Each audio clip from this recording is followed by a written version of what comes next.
আমরা এর আগেও প্রায় 1 লক্ষের ওপর গ্রামীণ রাস্তা শহরের রাস্তা মিলিয়ে করেছি।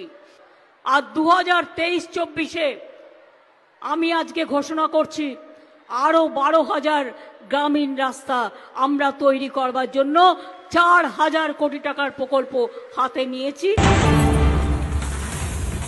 রাস্তার অবস্থা বেহাল, বাধ্য হয়ে অসুস্থ মহিলাকে নিয়ে যাওয়া হচ্ছে ডুলিতে। আবারও সেই ছবি দেখতে হচ্ছে রাজ্যে, যেখানে পথশ্রী ঘটা করে প্রচার করা হয় কিন্তু পথশ্রীর হতশ্রী দশা বারবার সামনে আসে। এই ছবি পশ্চিম মেদিনীপুরের নারায়ণগড়ের টানা বৃষ্টিতে বেহাল রাস্তা, সেখানে কোনো গাড়ি ঢোকে না, অ্যাম্বুলেন্সও ঢোকে না, তাই বাধ্য হয়ে অসুস্থ মহিলাকে নিয়ে যাওয়া হচ্ছে ডুলিতে করে। যে ছবি এর আগেও একাধিকবার আমরা দেখেছি, ঘটা করে প্রচার হয় পথশ্রীর, কিন্তু দেখুন বাস্তব ছবিটা, পথশ্রীর কতটা বেহাল দশা, হতশ্রী দশা সেটা রাস্তা দেখেই বোঝা যাচ্ছে। দেখুন ডুলিতে করে নিয়ে যেতে গিয়েও বেগ পেতে হচ্ছে, আর এই রাস্তায় যে অ্যাম্বুলেন্স ঢুকবে না তা বলাই বাহুল্য। অসুস্থ মুমূর্ষু রোগী, তার দ্রুত চিকিৎসা দরকার, কিন্তু সেই সময় কি ছবি দেখা যাচ্ছে না, তাকে ডুলিতে করে বসিয়ে নিয়ে যেতে হচ্ছে হাসপাতালে। কারণটা কি না, বেহাল রাস্তা, সেই রাস্তায় কোনো গাড়ি ঢোকে না, অ্যাম্বুলেন্স ঢোকে না, রোগীর চিকিৎসা দরকার, তাই বাধ্য হয়ে ডুলিতে বসিয়ে